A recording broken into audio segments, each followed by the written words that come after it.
Video ചെയ്യാം. ഇന്ന് നമ്മൾ കൊണ്ടുവന്നേക്കുന്നത് കോട്ടൺ തന്നെയാണ്. കോട്ടൻ്റെ വൺ സൈഡിൽ ഡയമണ്ടിനകത്തേക്ക് കട്ട് വർക്കോട് കൂടെ ഹാൻഡ് ബ്ലോക്ക് പ്രിന്റിൽ വന്നിരിക്കുന്ന മെറ്റീരിയലാണ് കേട്ടോ. ഇത് എത്ര ഇഞ്ച് വിട്ടായിരുന്നു? 50 ഇഞ്ച് വിട്ടിലുള്ള ഫാബ്രിക് ആണ് കേട്ടോ. അപ്പോൾ ഒരെണ്ണം ഞാനൊന്ന് ഓപ്പൺ ചെയ്ത് കാണിച്ചു തരാം. ഫ്ലോറൽ ഡിസൈനും ഉണ്ട്, ജോമെട്രിക്കൽ പ്രിന്റും ഉണ്ട്. ഇത് വന്നിരിക്കുന്നത് ഒരു എന്താ പറയുക, ഗ്രേ കളറിലേക്കാണ്, സിമെൻറ്റ് ഗ്രേ എന്ന് പറയുന്ന ഒരു കളറിലേക്കാണ് ഇത് വന്നിരിക്കുന്നത്. വെച്ച് കാണിച്ചു തരാം. ഹാൻഡ് ബ്ലോക്ക് പ്രിൻ്റാണ്. ഇത് ഇങ്ങനെ ഇരിക്കും കേട്ടോ, വയർ ചെയ്ത് കഴിയുമ്പോൾ. ഇങ്ങനെയല്ല, ഇതിൻ്റെ വൺ സൈഡിലാണ് ആ ഒരു കട്ട് വർക്ക് വരുന്നത് കണ്ടോ. ഡിഫറെൻ്റ് ആയിട്ടുള്ള ഡിസൈൻസ് ആണ്. നല്ല ഭംഗിയുള്ള ഒരു പ്രിൻ്റാണ് കേട്ടോ. പ്രൈസ് എത്രയായിരുന്നു അഞ്ജലി? പ്രൈസ് വന്നിട്ട് 359. ഇപ്പോൾ ആദ്യം കണ്ടത് ഒരു ഗ്രേ കളർ, പിന്നെ സ്മോ ഗ്രേ ആണ്.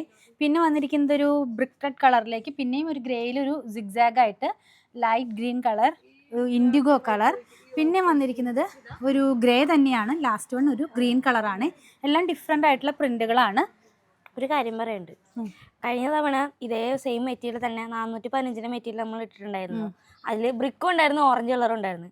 ഈ രണ്ട് കളറും മനസ്സിലാക്കേണ്ട ഒരു കസ്റ്റമർ ഓറഞ്ച് ഓർഡർ ചെയ്തു. സംഭവം അത് റിട്ടേൺ വന്നു. കളർ വേരിയേഷൻ ഉണ്ടെന്ന് നമ്മൾ മെയിനായിട്ട് പറയുന്നുണ്ട്. അപ്പം നിങ്ങൾ മെറ്റീരിയൽ എടുക്കുമ്പം മെയിനായിട്ട് ശ്രദ്ധിക്കുക, ചെറിയൊരു കളറിൽ ചെറിയൊരു വേരിയേഷൻ ഉണ്ടാവും. അത് പറഞ്ഞത് ഞാൻ എപ്പോഴും എല്ലാ വീഡിയോയിലും പറയാറുണ്ട്. അതായത് ഓൺലൈനിൽ പർച്ചേസ് ചെയ്യുമ്പോൾ ചെറിയൊരു കളർ വേരിയേഷൻ നിങ്ങൾ മനസ്സിൽ വെച്ചിട്ട് വേണം പർച്ചേസ് ചെയ്യാൻ കേട്ടോ. അപ്പോൾ നമ്മുടെ സ്ഥിരം കസ്റ്റമേഴ്സിനൊക്കെ അറിയാം. പുതിയതായിട്ട് ആരെങ്കിലും പർച്ചേസ് ചെയ്യണമെങ്കിൽ അവരുടെ അറിവിലേക്ക് വേണ്ടി പറഞ്ഞതാണ് കേട്ടോ. പർച്ചേസ് ചെയ്യാനായിട്ട് വാട്സപ്പിൽ കോൺടാക്ട് ചെയ്യുക, അതല്ലെങ്കിൽ അങ്കമാലിയിലെ പുത്തൂരൻസിൽ വിസിറ്റ് ചെയ്യുക.